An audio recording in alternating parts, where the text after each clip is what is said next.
Pearl, when will you be getting home? It's already 6 p.m., you know. I'm sorry. My meeting lasted a little longer than I expected. I'm just about to get on the train home. Huh? You've been coming home later and later these days. My boy Jill has been sitting here waiting with a growling stomach. Do you intend to make my son starve? I'm sure that you're more than capable of sneaking out of meetings at work. Please make more of an effort, young lady. Your husband's dinner is far more important than your meetings anyway. No, this was an important meeting about one of our collaboration products with another company. I'm in a position of responsibility on this project, so there's no way I can leave before the end of a meeting. Stop making excuses. To focus single-mindedly on work while abandoning your essential duties as a wife, such as looking after your husband, is simply not acceptable. My son has no need for such a sloth of a wife. He'll divorce you, I say. Divorce. Looking after him? Oh, come on. Jill's a fully grown man, not a baby.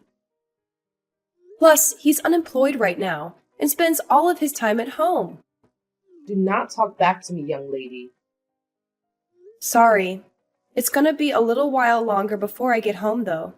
So if he's really desperate for something to eat, you're more than welcome to use whatever's in the fridge.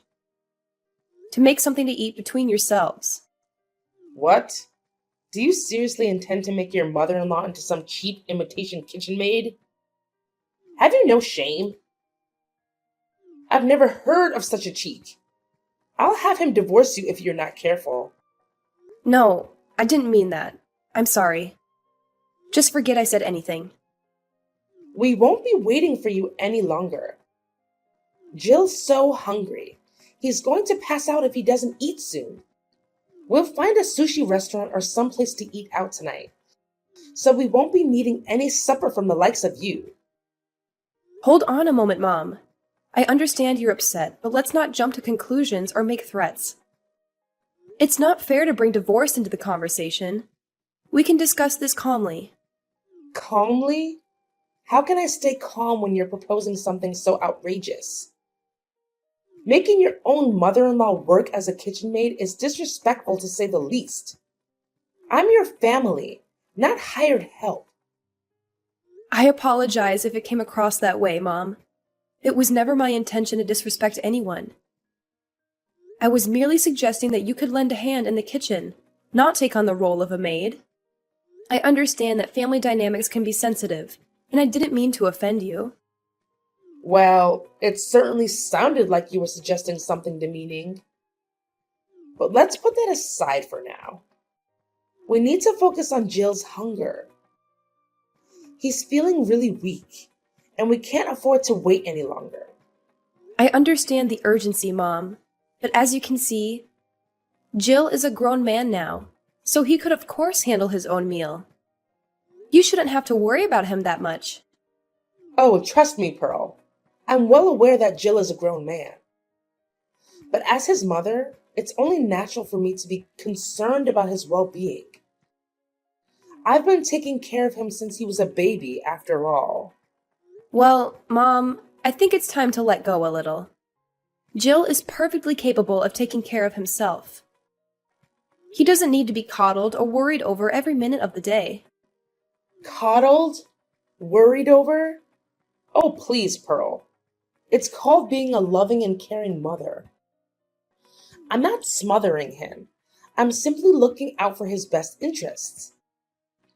And honestly, I would expect you, as his spouse, to understand and respect that. I do understand, Mom, but sometimes your concern can be a bit overbearing. Jill is an adult, and he deserves the freedom to make his own choices and decisions, even when it comes to something as simple as a meal. What the hell are you talking about? How dare you talk about your husband like that?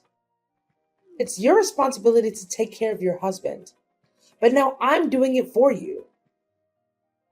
Actually, You would certainly have to thank me for that, don't you think? Mom, we are adults. We could look after ourselves. Could you please stop intervening in our life? It's just inconvenient. Oh, good grief! You really are a failure of a wife. My son picked this short straw with you, didn't he? I'll have him divorce you before long. I mean it. Jill, are you there? You got a minute? What is it? I was just about to go to sleep. Besides, if you want to say something, why not just come and talk to me? Why do you need to send messages when we're in the same house? But if I come to speak to you, your mom will probably overhear us. Anyway, it's about your mother. Is there no way we can live separately? This arrangement with the three of us is just not working. What? For God's sake. You're not going on about my mom again, are you? To tell the truth, Jill, I'm extremely stressed. I agreed to have her live with us because I felt bad about her being lonely after your dad passed away. But she's causing me so much stress, it's unreal. Does she think I'm some kind of slave? She forces me to do all the housework despite the fact that I'm working long hours. Not only that, but she barely ever lifts a finger herself. If there's ever anything she doesn't like, even just a little bit, she immediately brings up divorce and threatens to make you end the marriage with me. What's more, despite the fact she makes absolutely no money and contributes nothing to the household finances, she goes out to restaurants on lavish spending sprees, always bringing home bags of frivolous junk. There's no other way to put it, Jill. I've reached my limit, and I can't take it anymore. What can I do? You can complain about her as much as you like. But she doesn't have anywhere else to go. She sold the family home when my dad died. We're the ones who took her in. I could hardly send her packing now, can I? The only money she has to her name is her pension. So when she says she can't afford to contribute, she's not lying. Plus, without my dad, she's super lonely. Surely, it wouldn't hurt to indulge her selfishness, just a little bit every now and then. This goes beyond the level of mere selfishness. She sneers and barks orders at me, tells me I'm not fit to eat in the same room as her, and forces me to eat nothing but leftovers. Demands that you, being the husband, must always be the first to use the bathtub, while she, being the all-important mother-in-law, uses it second. Then when my turn finally does come around, there are even times where she lets the water out before I can get in. For some strange reason, she constantly gives me midnight sermons on how a wife should act, so I can't even sleep half the time because of her incessant preaching. Since she moved in with us a year ago, I lost 10 kilograms from not eating properly due to all the stress. This is malicious bullying, plain and simple. It's a miracle I managed to tolerate her this long, and the only reason I did is because she's your mom. But I'm sick of being treated like I'm not even human. I've reached my limit. Please, Jill, have her move somewhere else. Maybe an apartment or a shared house or something, I don't know. Just anywhere but here. If that's impossible, at the very least, could you please tell her to stop treating me this way? If you don't do something, I'm going to lose it. Fine, she's woman. I get it. I'll mention it at some point if I remember. Anyway, more importantly, I need $300. What? $300? What are you going to use it for? Travel expenses. I'm looking for work right now, so I need money for bus fares and trains and stuff. What? But I gave you money for travel expenses not that long ago. You get $150 a month for that already. That's a pocket change. I already use it all. Get a real woman. $150 just doesn't cover it. Give me $300. Wait, you're. No way! Are you visiting casinos again? What? Come on, it's not like it's a problem. I don't go very often, and I hardly spend anything when I do. It's a way for me to let off steam after the hours I spent job hunting. You haven't forgotten that you lost your last job? Because you got caught sneaking out of the office and visiting casinos when you were supposed to be working, have you? You got on your knees and swore you'd never visit a casino again, Jill. You swore! In spite of that, you're at it again. And this time you're blowing the money that I give you on travel expenses on the slots. If that's where it's going, you'll never get another cent out of me. Oh, give it a rest, woman. You're like a broken record. Nag, nag, nag. It's up to me how I spend my time. Are you seeing a ban from relaxing to take my mind off the stress of trying to find a job now? Who gave you the authority to do that? The only thing you're good for is bringing in money anyway. If you can't even toss me a few dollars when I'm in a pinch, then what the hell do you bring to the table? What? What does that mean? The only reason I have to work like a dog now is because you got fired for acting like a moron. Job hunting? Give me a break. All you do is laze around on the sofa like a sack of potatoes. Then you have the nerve to spend the money I give you for getting around town on the slots? You have no right to be angry with me. Oh, just button it already. Nag, nag, nag. You think you're so much better than me just because you happen to have a job, don't you? Screw this. I'm going to sleep. No, you can't.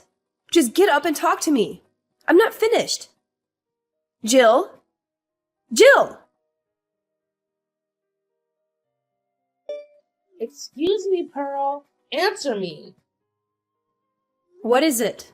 I'm at work right now. I hear you've been complaining to Jill again. Giving him a hard time because he's struggling to find work. How dare you go whining to him behind my back? You really are a spiteful, underhanded cretin of a woman. What? One thing you don't seem to understand about my son is that he's recharging his batteries right now. He's simply depressed because things didn't work out at his last company. Any normal wife would be trying to make her husband feel better right now. But far from it, you're actually going on the attack. You're atrocious. You're a devil, I tell you. A devil. There's nothing for it but divorce. The fact that you're messaging me like this now must mean that Jill just woke up from his hibernation on the sofa. And told you about the conversation I had yesterday, right? I bet he told you about what I had said about him finding a job and nothing else. Am I right? Ugh, I give up. Now, you listen to me and you listen well, young lady.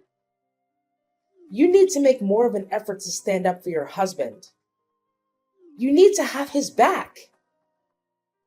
Just because you happen to have a job doesn't make you any better than him. Right, sure. I'm sorry. I'm occupied with work right now, so would you be kind enough to tell me off later instead? I'm busy. Good grief, look at you. A fully grown woman bragging about having a job like it's some kind of special achievement. Tell me, Pearl, what good is a woman who does nothing but work? Ugh, I'll never get any grandchildren with a daughter-in-law like you. How about you fulfill your feminine duties as a wife for a change? I must be the unluckiest, most mistreated mother-in-law in the whole world. Aren't you at least big enough to admit your wrongdoing and walk away with some dignity? Get a divorce. You're really annoying me now. Would you just shut up for once? What? How dare you? What has gotten into you today? Where did this rebellious attitude come from all of a sudden? Know your place, young lady. Who do you think the mistress of this household is? If you defy me, I'll have my son divorce you. Okay, divorce it is. Huh? Have it your way. I'll divorce him. It's not like I particularly enjoy being married to an unemployed leech anyway. Nor do I take any great pleasure in having to live with his parasitic, megalomaniac old hag of a mother. I'm tossing that egotistical, jobless douchebag in the gutter where he belongs. I'll divorce him then. Let's do it. I'm ready. Wait, what's gotten into you, Pearl? Is this some kind of joke? Are you being serious? You actually go through with it? You see, the thing is, you should have known that there was a limit to how much of your crap I was willing to tolerate. What? Did you think I was just gonna shut my mouth forever like an obedient little slave while you hurled abuse at me? Are you and Jill actually aware of your current positions? What good is a woman who does nothing but work, you ask? How about putting food on the table for you and your waste of a space man-child of a son? Who do you think it is putting a roof over your heads? Who do you think it is who's looking after you and enabling your lazy deadbeat lifestyles? Go on, think about it. This one's really easy. Well? Oh my god, Pearl. What's gotten into you? This isn't like you at all. It's not that something's gotten into me. It's that you think you can manipulate and take advantage of me and my kindness. Ask yourself, do you think I enjoy feeding, clothing, and providing shelter for a malicious, bullying old hag of a mother-in-law? The only reason I reluctantly agreed to you living here in the first place was due to my mercy and kindness. Because I felt bad about you living all on your own after your husband died. And this is how you repay me? By walking around like you own the place and treating me like your slave? Then you have the nerve to threaten me with divorce when you don't get your own way? Do you have any awareness of how arrogant and shameless your behavior is? Well? Are you going to answer me, you miserable sponging witch? No, but taking care of your mother-in-law is a decent thing to do. What? I'm not sure that common decency like that applies to sponging vagrants. You are also aware that I'm not your daughter, right? Even still, I wouldn't tolerate this from my own mom. So what do you think gives you the right? If you were actually my mom, I'd be just as eager to get you out of my life. Pearl, wait! Pearl, I may not be your mother, but surely this is still no way to talk to your mother-in-law. And what on earth is with all this coarse, vulgar language? You barbarian! It's just that I thought all along you are simply not suitable to be my son's wife. It's divorce for you. Divorce! Get out! I already told you I'm divorcing him. However, the only ones who need to get out are you two. What? Why? Seems like you might have forgotten this minor detail. But the place you are currently living in rent-free, like the pair of grotesque, parasitic termites you are, is the apartment I bought back when I was single. It's my name on the deed, and it's my apartment. What? Really? No way, you actually forgot? I did tell you before. Remember? It was the day you moved in. I gave you a thorough explanation about all the details regarding the living situation. Aren't you a little too young to be going senile? Well, now that you mention it, I think I might remember you telling me something along those lines. But you can hardly expect me to remember every conversation we had last year. The thing is, whether you remember or not makes zero difference to me. Once the divorce is finalized, you and the Sloth King will be packing your things and leaving for good. Because as I told you, you're living in my apartment. You'll no longer be my mother-in-law, and he'll no longer be my husband. And sadly for you, I'm not the kind of person to let a pair of strangers live like bums in my house. Now, I'll be handing Jill the divorce papers when I get home today. Make sure the two of you get your belongings together, okay?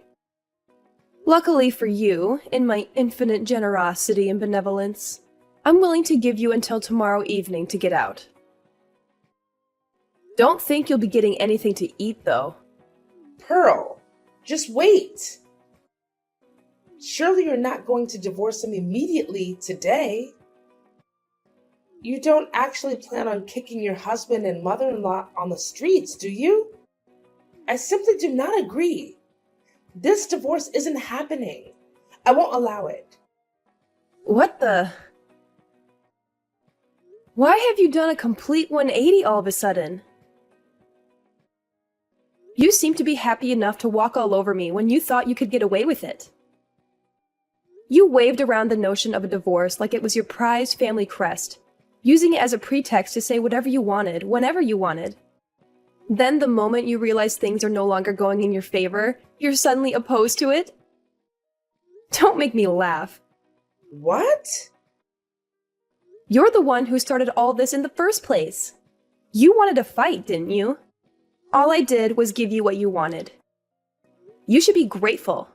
Don't you dare start trying to worm your way out of it all of a sudden. And I won't allow it.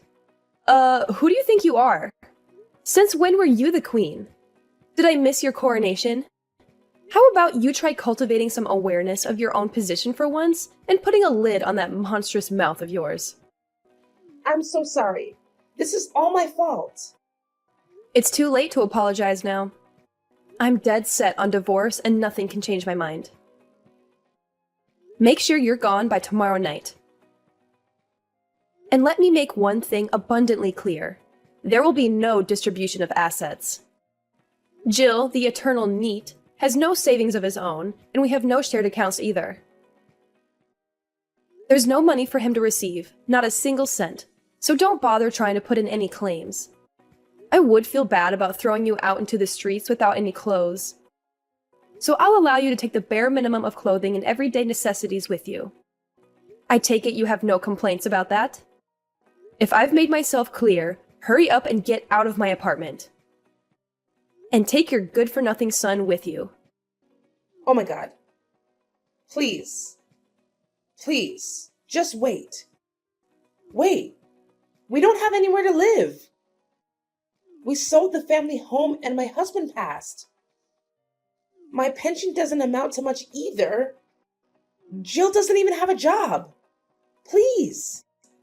Oh, I see. Just so I understand, you'll be in dire straits because your sons are NEET and you have no place to stay and no money. Is that right? Okay, so what? Huh? That's not my problem. The fact that your son's a NEET, or that you have nowhere to stay, or that you have no money. Yeah, none of these things are my fault.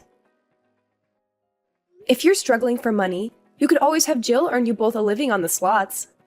And why can't you find a job? If you've got the energy to bully your daughter-in-law 24/7, then holding down a job shouldn't be a problem. I saw a local supermarket was recruiting the other day. Do that. Oh my God. God's not going to help you now. Nor is playing the victim. And I mean, please, is this really any way for a fully grown woman to behave? If you don't have any money, then you work. Surely you at least understand that. You're not a child. Why? Why are you doing this? I think you know full well why. Because you defied the mistress of this household. When I got home from work that evening, I was met at the door by Jill and his mother-in-law on their knees. They begged and pleaded in unison, "We're sorry for the way we behaved." But I shook them off and said, "If you've got time to be groveling on the floor, you've got time to get your things together." For the first time in what felt like forever, I made some food just for myself and was able to take a bath at a leisurely pace when I felt like it for a change. Then I retired to my bedroom, locked the door, put in some earplugs, and slept like a baby. The next day, the pair of them were desperately trying to butter me up by dashing around the house, making breakfast, and cleaning up. Then they got back on their knees and begged me once again, "Please rethink the divorce. I swear I'll never set foot in a casino again." My response was to hand them the divorce papers and some bags full of their stuff. After which, I threatened to take them to court if they didn't sign the papers and get out by the end of the day. Jill panicked, reluctantly signed the papers, and left, taking his mother-in-law with him. With that, I was officially freed of the termite infestation plaguing my house before the day was up. I was so happy about being freed from my in-law-induced slavery that I raised a toast and celebrated in lavish style. The pair of them moved into a scruffy 70-year-old apartment, which they somehow paid the rent on by scraping together what was left of Jill's mom's pension and Social Security money. Apparently, Jill finally started looking for work in earnest, and his mom got a part-time job at the supermarket. However, Jill's efforts didn't amount to anything, and he was constantly chided by his mom. "Why are you forcing your aged mother to work?" They got into thunderous shouting matches every day, and the neighbors, at their wits' end, started phoning in complaints. As things stand, it looks like they're on the verge of being kicked out. Again! They really are a pair of morons.